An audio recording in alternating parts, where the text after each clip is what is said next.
Terima kasih Zera. Assalamualaikum dan salam sejahtera. Kerana cubaan menyogok wang RM10,000 dan menyembunyikan barangan seluduk mencecah nilai RM387,000 termasuk cukai, membawa padah buat seorang lelaki tempatan di Kuching yang kini berdepan dua tuduhan jenayah. Menurut Komander Pasukan Gerakan Am Brigade Sarawak SAC Macha Atta, dalam satu serbuan di sebuah rumah di Kuching pagi semalam, pihaknya menemui 2,540 karton rokok pelbagai jenis dan 1,500 krek bir tanpa cukai. Semasa serbuan itu, suspek yang berumur 67 tahun dikatakan cuba menyogok ketua operasi bagi menghalang sebarang tindakan undang-undang diambil terhadapnya, namun ditahan oleh seorang pegawai Suruhanjaya Pencegahan Rasuah SPRM yang turut bersama dalam operasi terbabit. Dihubungi RTM pagi ini, Dedah SAC Manca lagi, pihaknya turut menahan seorang lagi pemuda berumur 30 tahun dipercayai sebagai penjaga stor itu. Kesemua nilai rampasan termasuk kereta dianggarkan mencecah nilai RM456,988. Dalam pada itu, gara-gara terlibat dalam aktiviti judi dalam talian, 6 lelaki dan 2 wanita berumur antara 18 hingga 40 tahun ditangkap oleh polis Kota Sentosa di sebuah kondominium Jalan Sungai Tapang, Kuching baru-baru ini. Ketua Polis Daerah Padawan, Superintendent Aidil Bohasan dalam satu kenyataan memberitahu salah seorang daripada mereka yang ditahan merupakan warga Indonesia. Tambah Superintendent Aidil, salah seorang daripada mereka juga mempunyai rekod lampau di bawah Seksyen 15-1-A Akta Dadah Berbahaya 1952. Mengulas lanjut, katanya dalam serbuan tersebut, polis telah merampas barang-barang yang digunakan untuk aktiviti judi dalam talian termasuk komputer, telefon pintar, pelbagai jenama dan modem yang dipercayai telah beroperasi lebih kurang 5 bulan. Kesemua suspek ditugaskan mencari pelanggan melalui telefon untuk permainan judi dalam talian serta menggunakan rumah kondominium bagi mengaburi pihak berkuasa. Kesemua suspek dituduh di bawah Seksyen 4-1-G Akta Rumah Judi Terbuka 1953 dan 6-1-C Akta Immigration 1959 Palang 63. Penduduk di Kampung Bumbok Batu Kawah Kuching serta sekitarnya bakal menikmati perhubungan jaringan jalur lebar yang lebih luas berbanding sebelumnya apabila kerja naik taraf kelajuan dilaksanakan di kawasan itu.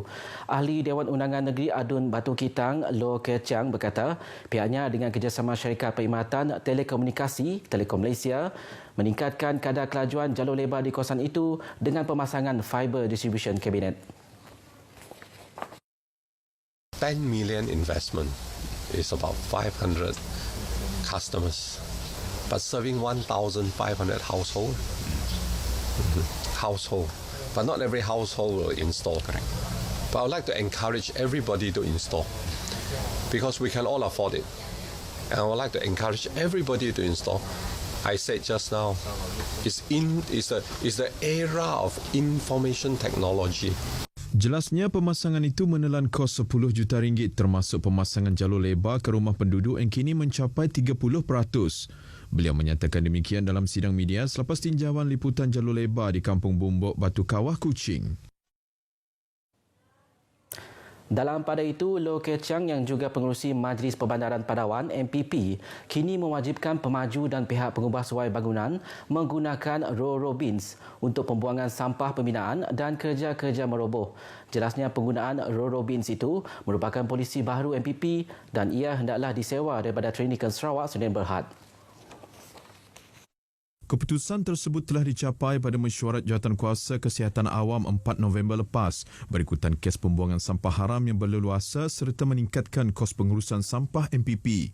Menerusi kenyataan media, Loh berkata tahun lepas MPP telah mengenal pasti 15 kawasan panas yang dijadikan tempat pembuangan sampah haram dan MPP terpaksa membelanjakan lebih RM100,000 untuk membersihkan kawasan berkenaan. Dalam pada itu, beliau memaklumkan kes demam denggi di kawasan MPP merekodkan penurunan sebanyak 67% untuk tempoh 11 bulan pertama tahun ini berbanding tempoh sama tahun lepas. Loh berkata setakat 23 November lepas, sebanyak 71 kes demam denggi direkodkan berbanding 214 kes pada tahun lepas. MPP juga telah melakukan penyemburan kabus di 5,893 rumah di bawah seliaan Majlis Perbandaran berkenaan. Lowen juga ahli Dewan Undangan Negeri Adun Batu Kitang berkata pelbagai pendekatan telah diambil setiap hari di lokaliti berpotensi kes denggi di kawasan komersial, perumahan, kampung dan bangunan kerajaan termasuk sekolah.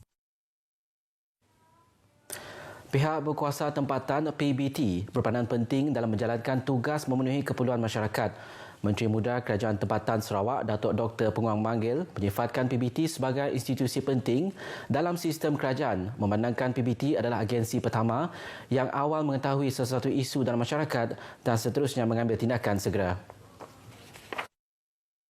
Dato' Dr. Penguang Manggil menambah dalam usaha untuk mengekang penularan wabak COVID-19 dan PBT juga bertanggungjawab memastikan prosedur operasi standard SOP dipatuhi oleh masyarakat.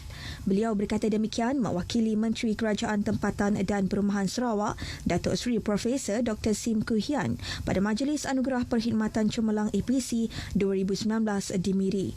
Pada majlis itu, beliau turut menzahirkan penghargaannya terhadap PBT yang menjalankan tugas dengan penuh dedikasi berdepan orang ramai dan berharap usaha tersebut diteruskan untuk menjamin nama baik Kementerian dan PBT di seluruh Sarawak.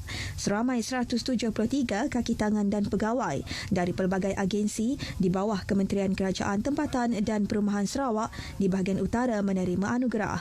Turut hadir Setiausaha Tetap Kementerian Kerajaan Tempatan dan Perumahan Sarawak, Datuk Antonio Kahtigalis dan Datuk Bandar Majlis Bandaraya Miri, Adam Yisiu Sang.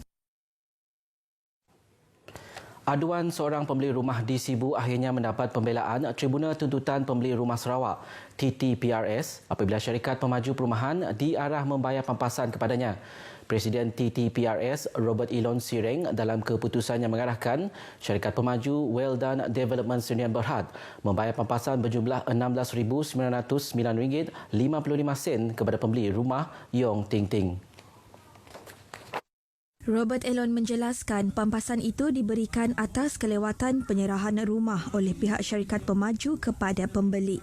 Tambahnya, pampasan itu dikira berdasarkan pengiraan 3% setahun daripada harga pembelian rumah yang bernilai RM340,000. Kalau ini telah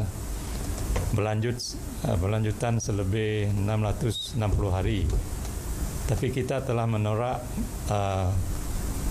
masa CMCO dulu ada 55 hari dan jumlah kelewatan yang kita ambil kira adalah 605 hari ya.